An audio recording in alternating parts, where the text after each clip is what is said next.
언제나처럼 신율의 뉴스 정면 승부, 오늘 하루 정치 뉴스를 여러분께 말씀드리고 함께 생각해보는 뉴스 인앤아웃으로 시작할 텐데요. 오늘도 아주 상식적인 아나운서 이우영 아나운서와 함께하겠습니다. 안녕하세요. 안녕 못합니다. 상식 이우영 선생님께서는 오늘 왜 그러십니까? 서운합니다. 아, 왜요? 여러분이 제일 기다리시는 코너 하자마자 제가 교수님을 쳐다봤거든요. 그런데 1부가 아니라 4부를 말씀하시더라고요. 우리는 기다리는 코너가 아니에요. 네.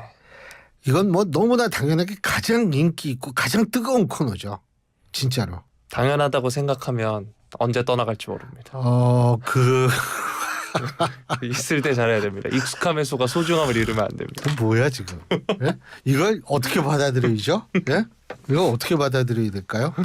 야, 그래도 아주 자신감이 충만해요. 그럼요. 아이고, 이게 지금 선거에 나간 우리 후보들이 이우영 아나운서처럼 자신감이 충만해야 되는데. 자신감들은 다들 충만하시지 않으신가요? 안 그래요. 네. 지금 자신감 충만한 사람 내가 볼 때 거의 253개 지역구 중에 그러니까 곱하기 2 하면 어떻게 돼요? 2, 3은 6, 2, 50, 2는 500, 하여간 500명, 506이래요.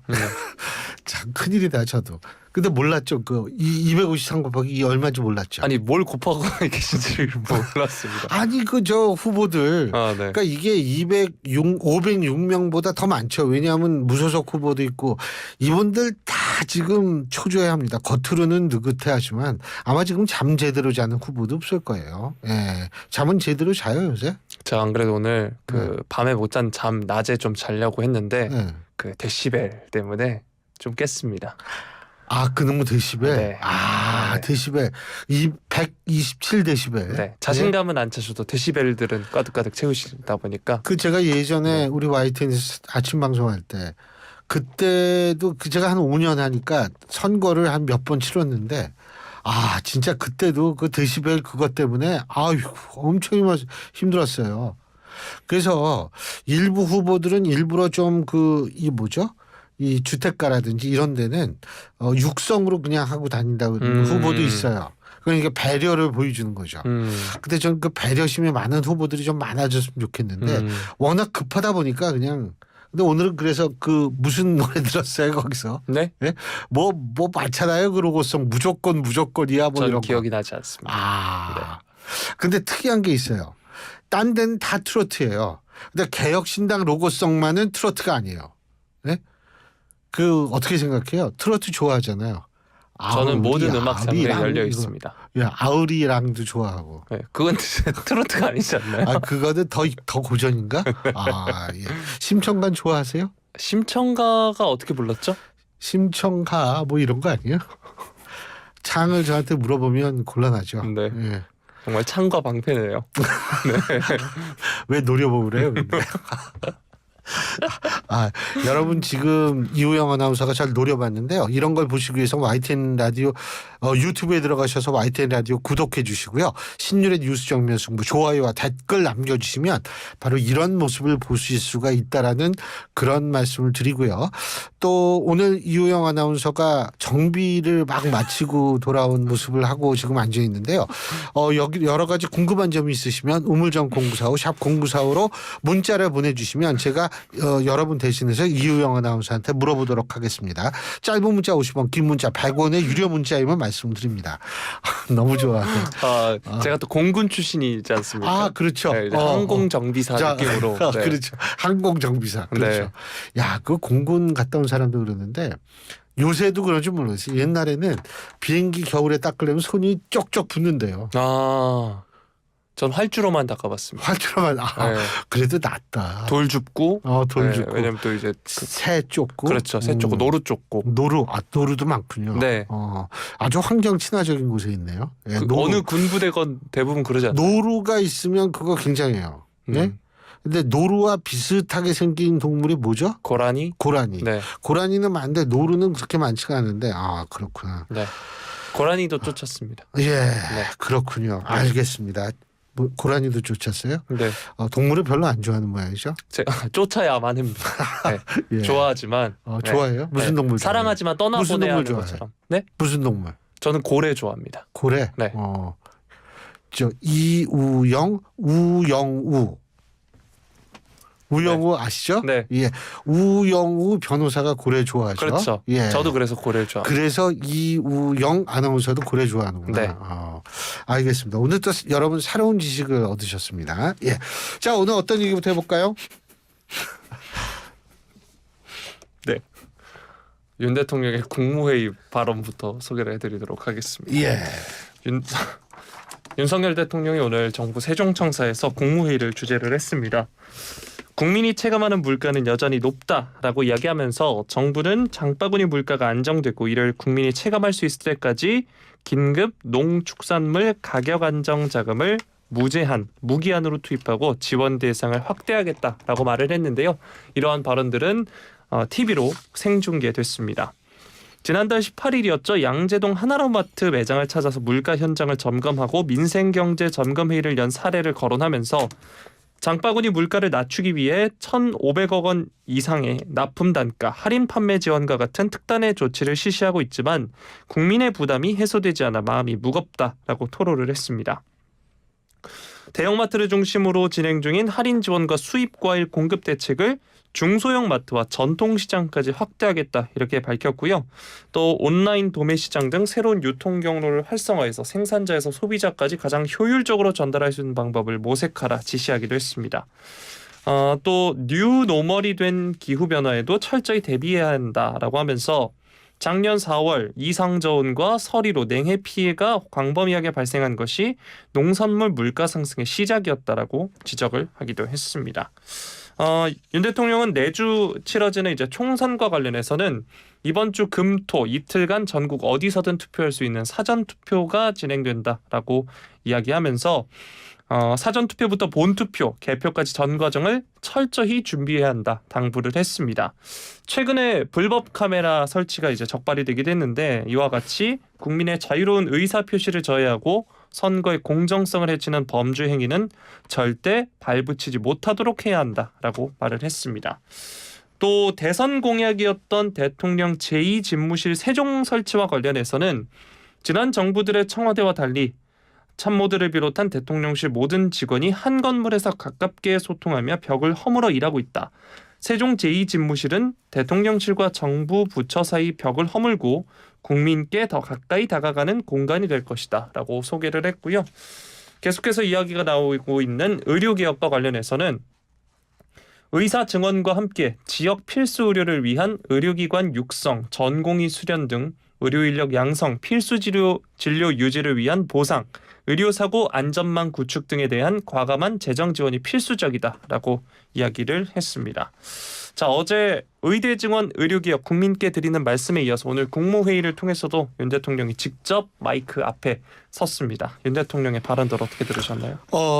저는 사실은 개인적으로 선거 전까지 한 번 더 대통령이나 대통령실로부터 이 의료계의 대화를 촉구하는 얘기가 나올 거라고 봅니다.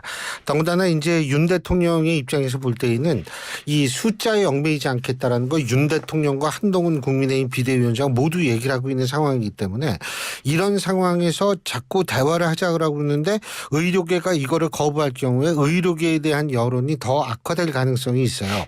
의료계에 대한 여론 지금도 사실 의료계를 향한 여론이 그다지 좋은 게 아니거든요.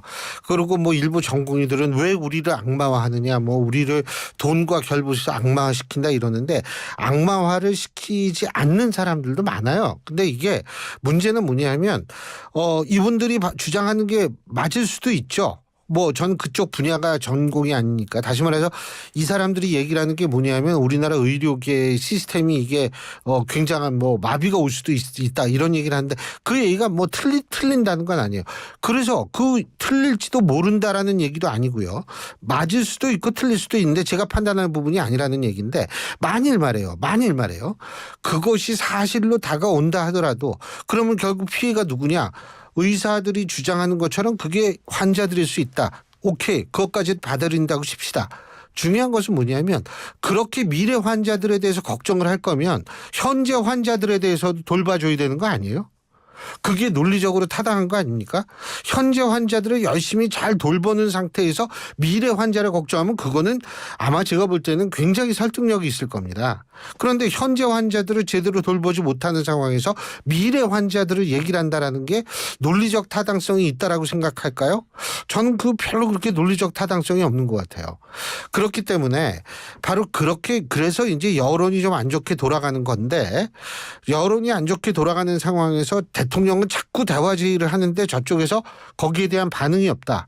지금 2,000명에 묶이지 않겠다는 얘기까지 나온 거 아닙니까? 그럼 본인들이 그렇게 얘기한 거 아닙니까? 예? 그러면은 대화를 해야죠. 지금도 대화를 안 하고 우리랑 얘기를 뭐 안 했다. 어제 대통령 담화를 보니까 수십 차례 대화를 했다라는 게 대통령의 주장 아닙니까? 그러니까 이런 것들을 종합해 봤을 때에는 지금 더 이상 정부에 대해서 대화 제의를 받아들이지 않을 경우엔 의료계에 대한 비난 여론이 더 높아질 가능성이 있어요. 제가 항상 얘기하는 건데 싸움에서 이기기 위해서는요. 여론의 뒷받침이 첫째 있어야 하고요. 실제적으로 힘이 있어야 돼요. 지금 의료계는 그러면 둘 중에 어떤 게 있는지를 한번 생각해 봐야 돼요. 하나도 없을 때에는 실제로 싸움에서 이기가 되게 힘듭니다. 그런 것들을 저는 좀 해서 이 대통령이 대화 제의를 할 때에는 좀 이것에 성의 있게 응하는 것도 전 나쁘지 않다. 그리고 대화를 통해 가지고 협의체를 구성하겠다는 거 아니에요. 예? 그거 만들면 뭐가 안 되나요? 일부 전공의들은 의사수를 늘리는 건 당연히 반대하고 줄여야 된다는 얘기까지 나오는 모양이던데 이거는 맞고요. 자, 두 번째 불법 카메라 문제 있잖아요. 이거 여러분들 많이 걱정을 하시고 이러는데 물론 이제 이런 얘기가 나온다는 사실 자체가 그동안 선관위가 신뢰를 좀 잃을 행동을 많이 했다라는 건 누구도 부인할 수 없을 겁니다. 소크리 투표라든지 예?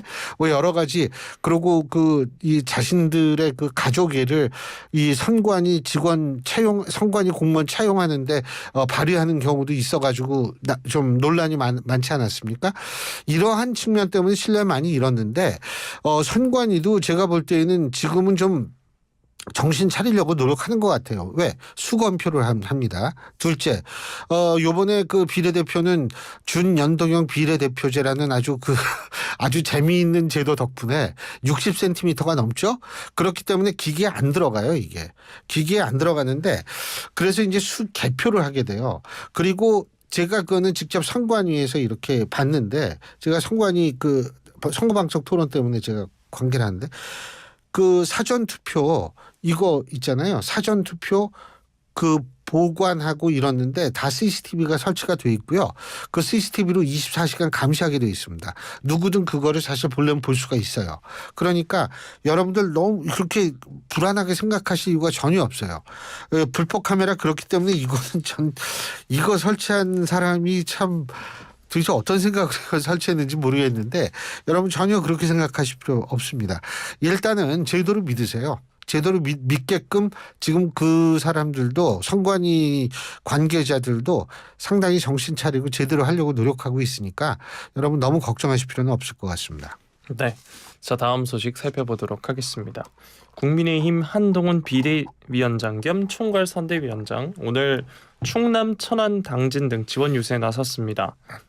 최근에 선거 관련해서 누가 탈당을 해야 되느니 누가 어떤 책임을 져야 되느니 하는 거친 말들을 하는 분이 있다. 지금은 중요한 결전 앞에서 뭉쳐야 할 때다. 이렇게 말을 했습니다. 이는 윤석열 대통령이 어제 발표한 의료개혁 관련 대국민 담화와 관련해서 당내 평가가 엇갈리는 상황을 지적하면서 내부 결속을 강조한 건데요. 이런 중대한 결정을 놔두고 서로에게 핑계대는 것은 누구에게도 도움이 되지 않고 저희만 믿고 계시는 국민들을 기운 빠지게 하는 일이다라고 이야기했습니다.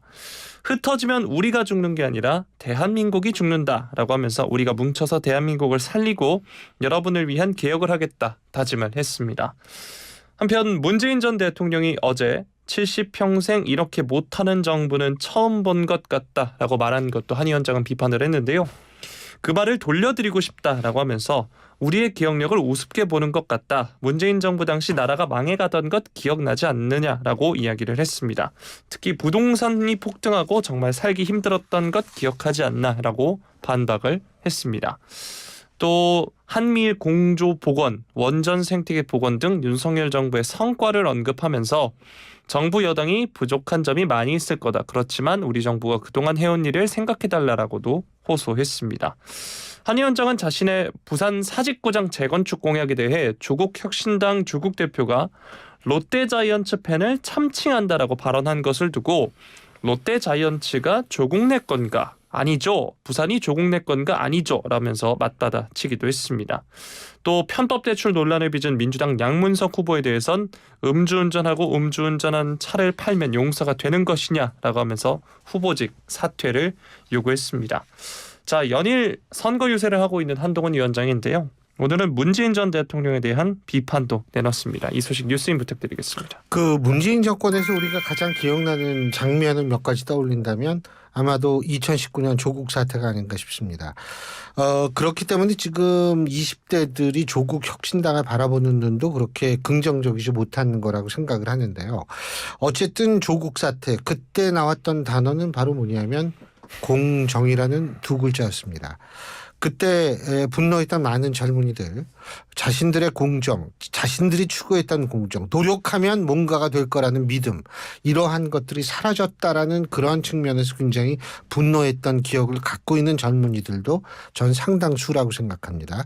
그런데 한동훈 위원장이 문재인 전 대통령, 문재인 정권을 언급한 것은 지금 발생하고 있는 사태가 바로 그런 공정과 관련된 문제가 있다라고 해서 그것을 강조하는 것은 아닌가 이런 해석도 가능하다는 겁니다.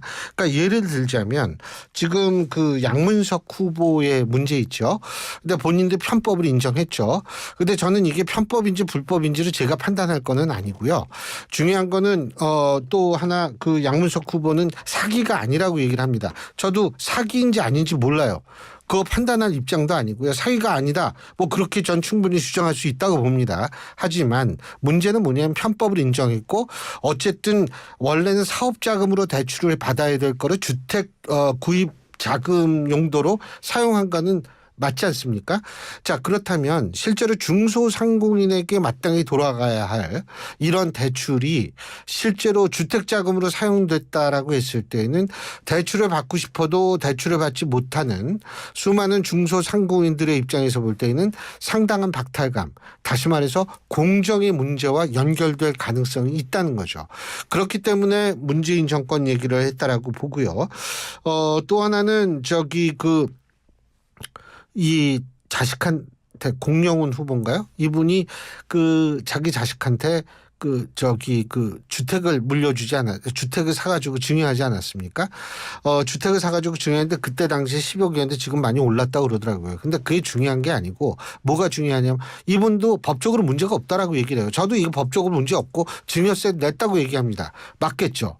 그런데 문제는 뭐냐면 20, 30대들이 바로 그렇게 아버지로부터 제대할 때 이렇게 그 10억짜리 뭐 이런 거 받고 이런 거를 봤을 때 사실 거기서 오는 상대적 박탈감과 그거 역시도 자기가 열심히 뭔가를 살아보겠다라고 얘기하는 많은 젊은이들에게 또 다른 박탈감, 공정의 문제를 제기할 수 있는 상황이라고 저는 생각을 합니다.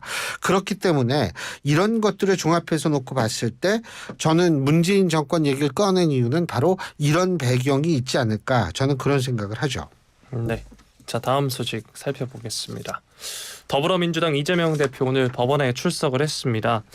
오늘 서울중앙지법 형사합의 33부 심리로 열린 대장동, 성남FC, 백현동 관련 배임, 뇌물 등 혐의 재판에 출석을 했는데요. 출석을 하면서 국가의 운명이 달린 선거에 제1야당의 대표로서 집중하지 못하는 상황이 참으로 억울하고 안타깝다라고 하면서 검찰 독재 정권과 정치검찰이 수사, 기소권을 남용하면서 원한 결과다라고 주장을 했습니다. 공식 선거운동 기간이 13일인데 그중 3일간을 법정에 출석하게 됐다. 이 중요한 순간에 제1야당 대표 역할을 다하지 못하는 저의 심정을 우리 당원 여러분과 지지자, 국민 여러분께서 이해해 주실 것이다. 이렇게 이야기를 했고요. 어제 SNS를 통해서 내일은 재판 출석으로 인해 공개 일정이 없다. 이재명을 대신해 국민 여러분께서 함께 뛰어달라라고 이야기를 했습니다. 자, 지난달 29일에 법정에 출석하면서도 검찰의 비슷한 취지로 비판하기도 했는데요. 이 대표는 총선 하루 전인 9일에도 재판에 출석을 해야 됩니다. 지난달 29일을 포함했을 때 공식 선거운동 기간 중 총 4흘을 법원에 출석하는 셈인데요. 오늘도 이제 재판에 출석하는 길에 유튜브 라이브를 통해서 지지를 독려하기도 했습니다. 이재명 대표의 재판기일 변경 요청에 대해서 재판부는 거절했다고 하는데요. 이 대표는 9일에도 출석을 해야 하는 상황입니다. 이 소식 뉴스인 부탁드리겠습니다. 이재명 대표 이런 얘기를 했대요. 했다 그러죠. 검찰 독재 정권과 정치 검찰이 수사 기소권을 남용하면서 원한 결과다. 그런데 제가 거듭 말씀드리지만 이 재판이라는 것을 주재하고 재판 기일을 잡고 이런 거는 사법부지 검찰이 아닙니다. 그러니까 물론 검찰 독재 정권이라는 야당의 주장을 강조하기 위해서 이런 얘기를 하는 것은 저도 뭐 일면 이해를 하겠지만 이해한다고 해서 타당성에 공감한다는 것은 아니라는 말씀을 드리고 싶습니다. 다시 말해서 이 뭐 무슨 일이 있으면 검찰 얘기하는 거 이런 거는 저는 좀 논리적 타당성이 좀 많이 부족하다고 생각하고요. 또 하나는 뭐냐면 아니 이 좀 기일을 변경해 달라. 자, 만일 재판부가 기일을 변경하면 그때 어떤 문제가 발생할까요? 일반 사람들이 기일을 변경해 달라고 해서 받아들이는 경우가 있는데 그건 정말 피치 못한 일이거든요. 그런데 이게 선거 동안이 있어서 내가 선거운동을 해야 되기 때문에 기일을 변경해 달라. 그러면 당연히 특혜 시비가 나옵니다. 그렇게 되면. 재판부도 특혜 시비의 중심에 서게 되고요. 특혜 시비라는 것은 결국 뭐를 의미하냐면 공정에 관한 문제로 연결이 돼요. 또 예? 그렇기 때문에 재판부가 기일 변경을 오히려 받아들이지 않았다라는 사실은 또 다른 차원의 공정의 문제가 제기되는 거를 역설적으로 재판부가 막고 있다라고 볼 수도 있는 부분이거든요. 이 특혜 이러한 것들이라는 것이 공정성과 관련이 있을 때에는 제가 볼 때에는 이 부분에 있어서는 사실은 이 기일을 지키면서 나가는 거. 그래서 지난번에 이재명 대표가 왜 재판에 불출석 허가를 요청했는데 그것을 재판부가 받아들이지 않았음에도 불구하고 불출석했지 않았습니까? 이것도 사실 특권 논란, 특혜 논란으로 이어질 수 있는 사안인데 지금 자꾸 이런 얘기를 하는 것 자체는 제가 볼 때는 그다지 젊은이들 특히 공정에 민감하게 반응하는 젊은이들에게는 전 그다지 좋은 인상을 주지는 않을 수 있다라는 말씀을 드리겠습니다. 네. 자, 다음 소식 살펴보겠습니다. 내일부터 입국하는 외국인과 재외국민, 국내에 6개월 이상 머물러야만 건강보험 직장가입자의 피부양자가 될 수 있는 자격을 얻을 수 있는데요. 외국인은 한국계 외국인을 포함해서 외국 국적을 가진 사람을 말하고요. 재외국민은 외국에 살면서도 우리나라 국적을 유지하는 한국인을 말합니다. 오늘 보건복지부와 건강보험공단에 따르면 내일부터 국내에 들어오는 외국인과 재외국민은 국내 거주기간 6개월 이상이 지나야만 피부양자가 될 수 있는데요. 그만큼 보험료를 한 푼도 내지 않고 국내 건강보험에 무임승차해서 보험 혜택을 누리기가 어려워진다 이런 말입니다. 다만 배우자이거나 19세 미만 미성년 자녀일 경우 또 유학, 일반 연수 초중고생, 비전문 취업, 영주, 결혼 이민 등 거주 사유가 있으면 국내 입국 즉시 피부양자가 될 수 있다고 하는데요. 외교관이나 외국기업 주재원의 가족 등이 국내 건강보험을 적용받지 못하는 문제가 생기는 등 선의의 피해가 생길 수 있는 상황을 고려해서라고 합니다.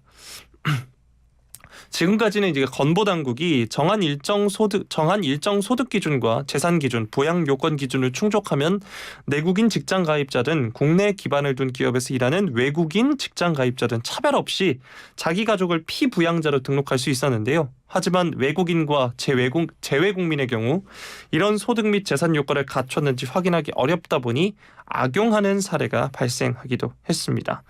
지난 2022년 말 기준 외국인 건강보험 가입자가 132만 명이고요. 중국 국적 가입자는 68만 명으로 52%에 달했다고 합니다. 건보당국은 이런 제도 개선만으로도 연간 약 121억 원의 재정 절감 효과를 거둘 수 있을 것으로 전망했는데요. 자, 바로 내일부터입니다. 이 외국인과 재외국민 6개월 이상 국내에 머물러야만 건강보험 직장 가입자의 피부양자가 될 수 있는 자격을 얻게 되는데요. 이 제도 어떻게 평가하시나요? 당연히 이거 해야죠. 그럼 사실 솔직한 얘기로 요새 뭐 주위에 그러신 분들이 아마 우리 청취자 여러분들도 보신 적이 있을지 모르지만 하다못해 저 이빨 저기 뭐 스케일링 한다고 그러죠. 치아 이런 것까지 우리나라 건강보험 되잖아요. 이런 것도 하고. 예. 근데 그 주로 우리나라에서 치료하는 그 재외국민이나 아니면 이 외국인들 어느 나라 사람들이냐면 미국 사람들, 미국에 있는 사람들이에요. 왜냐하면 유럽은 그러니까 전 영국 제외합니다. 영국을 제가 무시해서가 아니고 영국 스스로가 아이엔 컨티넨트 나와 대륙이라는 표현으로 사실 유럽과 좀 거리를 두는데 제가 얘기한 유럽 대륙 말하는 겁니다. 유럽 대륙은 보험 저기 의료 보험 체계가 잘 돼 있어가지고 우리나라에서 할 이유가 사실상 없어요. 근데 이제 미국 같은 경우에는 우리나라보다 의료 건강보험 체계가 굉장히 좀 안 좋거든요. 그러니까 이제 여기 있는 분들은 우리나라에 들어와가지고 고칠 거 다 고치고 나가고 이런 경우가 비일비재했는데 이렇게 해서 이거를 막는 거 이거는 아주 늦었지만 그나마 다행이라고 생각합니다.